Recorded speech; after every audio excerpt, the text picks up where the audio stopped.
Okay, now it's saying that it's live, Yeah, I see which it. is good. Okay.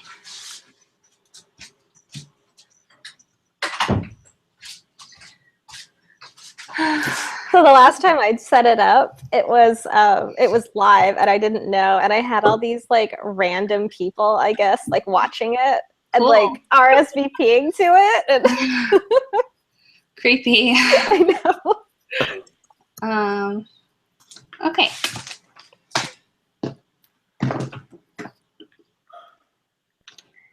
I think we're missing someone. Oh, there she is. All right, so we can get started whenever you guys are feeling ready. Okay,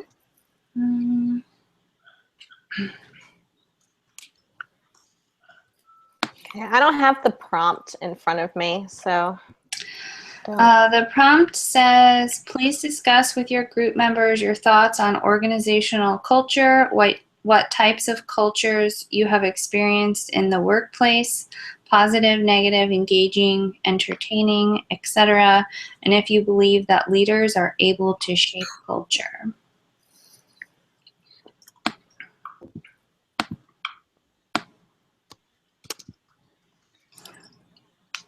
Go for it, Andrew. Yeah, sorry. Pretty straightforward question again. Yeah. And again, we're building on the themes. It's kind of becoming apparent to me why we're not just taking this book in numerical order as far as the chapters go, which credit to the instructor shows that there's a held value to the principles, and so they've been rearranged so that they kind of stack up. In terms of the first question, if you read like in the assignments, like what to look for when reading the text, is how do you define organizational culture? And this chapter for me was a little trickier than most chapters, because usually they'll just like give you a little sound bite or text bite, if you will, about what organizational culture is. But they don't in this one. They just go to a very long explanations. But when asked what I think defines a good organizational culture, it's one that focuses strongly on interpersonal relationships between follower and leader.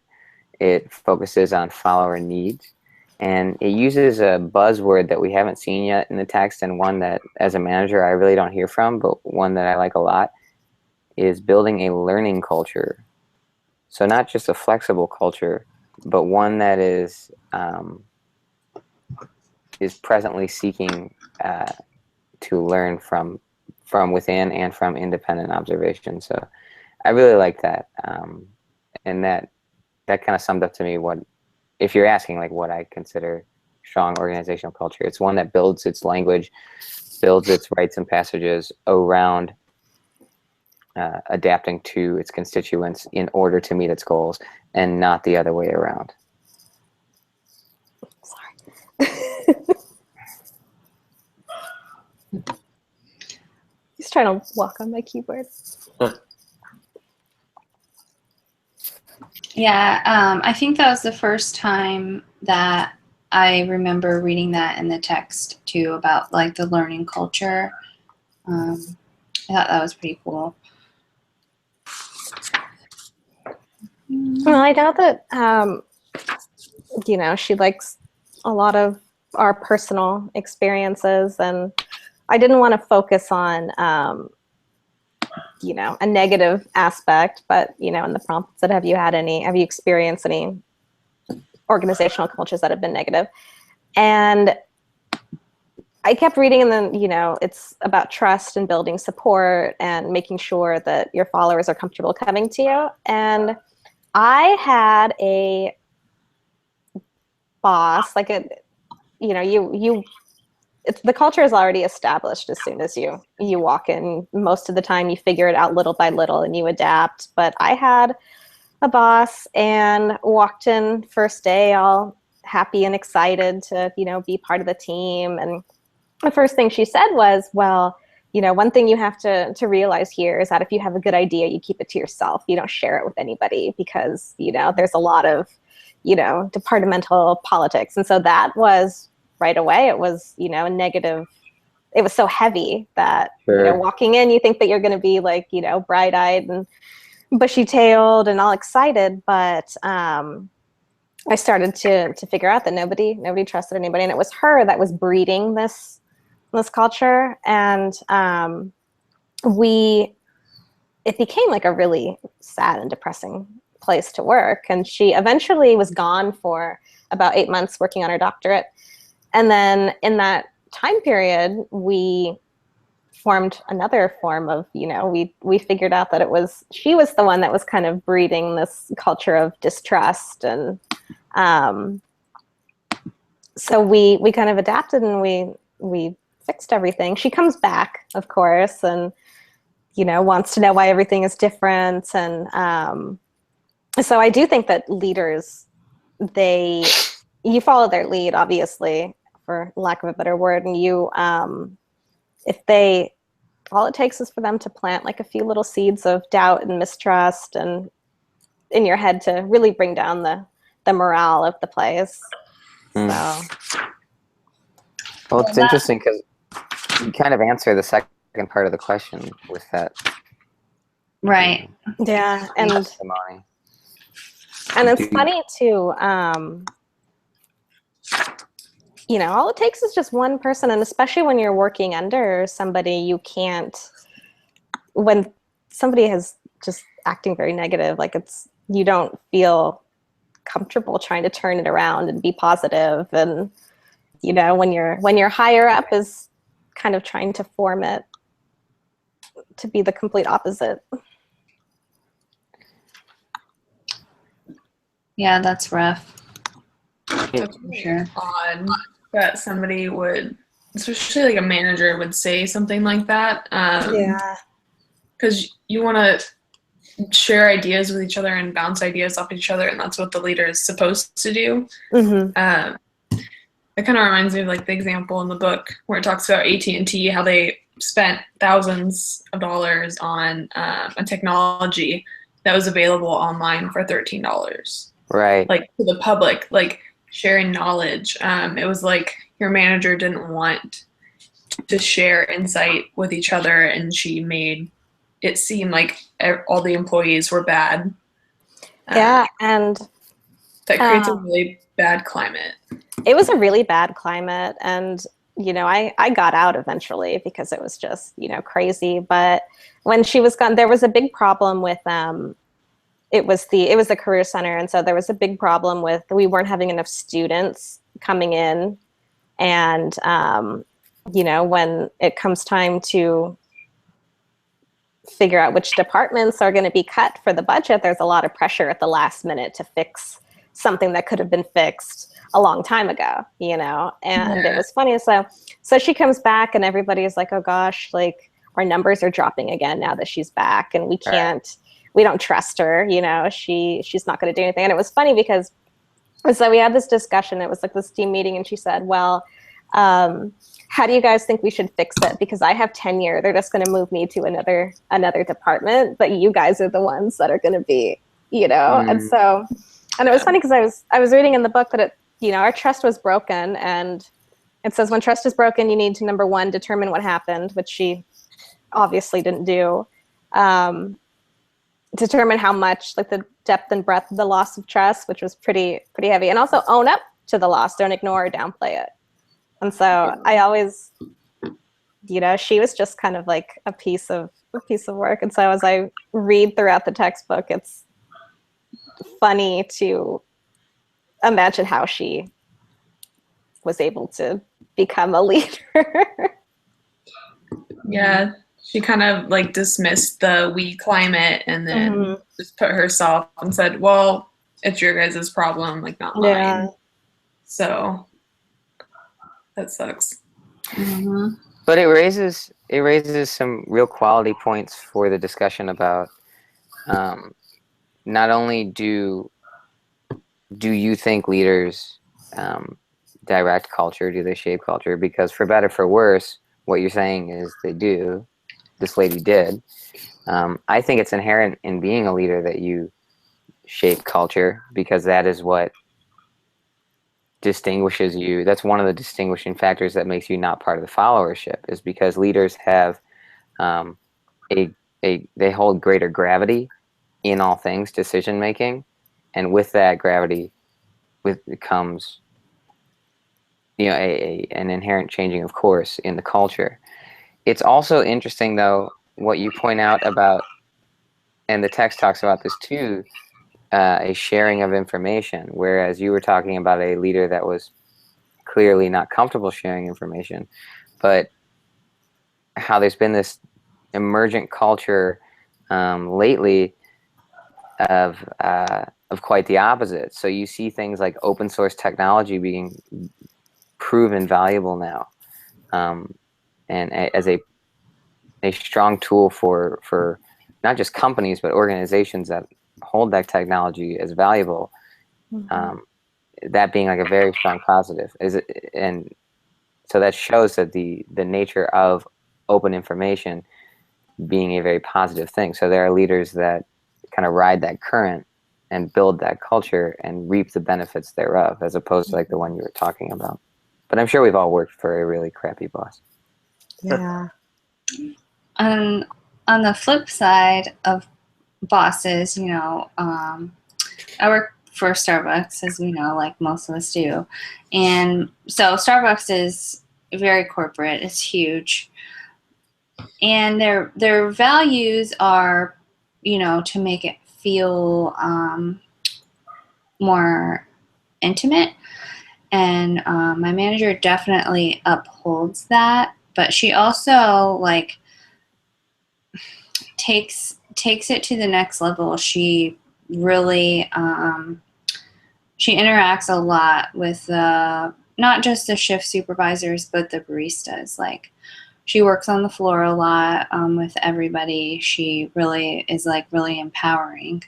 So I think absolutely a leader can shape the culture for sure. And I mean, when you think about it, it's almost like a family. I mean, a lot of the times, if you work a lot, you spend more time with the people that you're working with than your own family, And so I think that it is the leader's responsibility to create an environment that is, emphasis on trust and I'm glad that you have that. Now I do. I haven't always had managers like that, but she's a good one.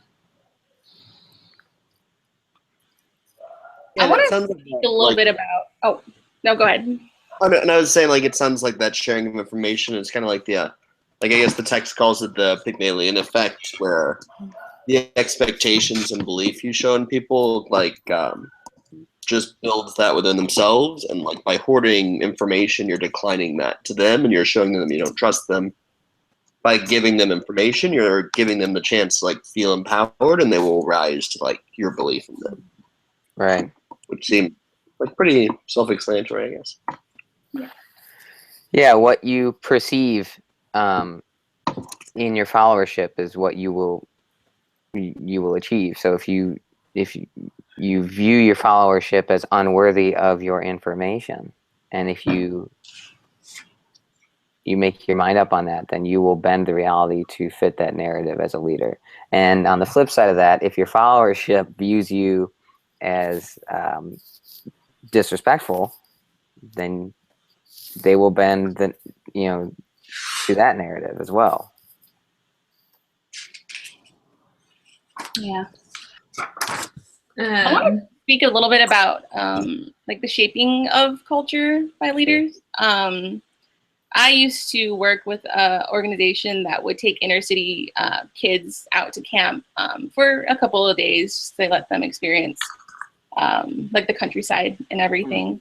And what I noticed was it took an outsider to see the negative and non-engaging encouragement of a culture, because the counselors that were working at that camp, we go like once a year, and one year it was perfect. They had a trusting relationship with each other.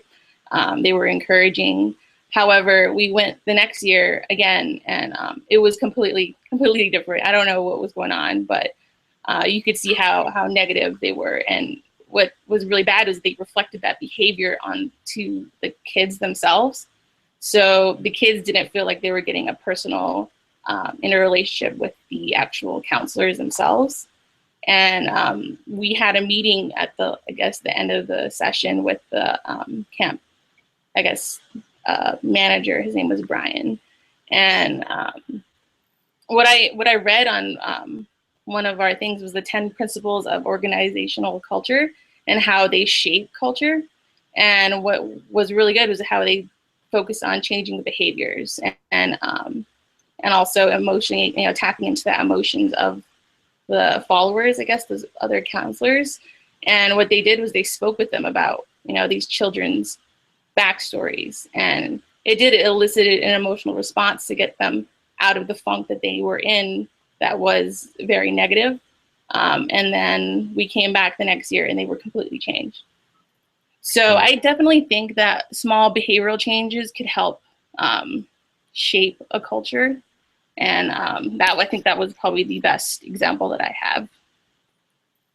And I also think it's important to do it early on so that it doesn't become a habit and it doesn't, become the culture that everybody is used to. It's best to nip it in the bud.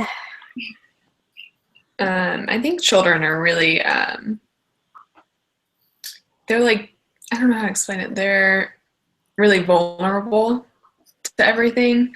Like I was talking with the Pygmalion effect, how the students who were told that they didn't have very great math abilities in the 6th grade, they still believed it to be true when they were seniors in high school. Right. I think it's really important that you encourage students from a young age and you don't tell them, oh, you're not very good at this, because they're going to believe it for a really long time. So I just thought that was interesting. It makes you think more about who schools are going to hire as teachers and counselors and just the people that are around children. They just need to be a special kind of people that understand things like this and are encouraging. Mm-hmm. Yeah, I read on that same website, I think one of my favorite quotes was adjusting about 20% of the behaviors will ultimately create an 80% more positive effect on the culture itself. Yeah, I completely agree. Because I just think it's important that kids are taught that they're bright, because when you're not told that you're bright and you see another student being told that they're really bright and really smart, that makes you have a lot of self-doubt. And that self-doubt is something that people carry with them for a very long time. Yeah. Mm-hmm. Yeah. Any other takes on this one, guys?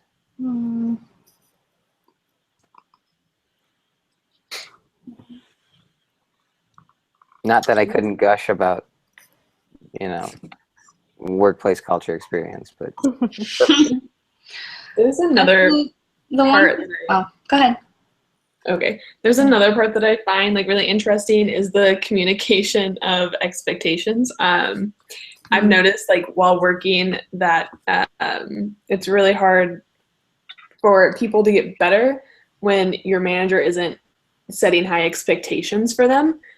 So you see the people who are barely doing any work and, not really improving. And it's they don't really care because the manager doesn't set any expectations for them. I don't know if you guys have ever experienced this, but I experience it a lot lately, and it's driving me crazy because I just feel there's so much workload for people who do have high expectations, and then the people just aren't getting better. And I feel managers set that culture of, oh, well, you're not very good at this, you're not really going to get better, and by not setting expectations for them, I think managers can ultimately fail their employees. Mm-hmm.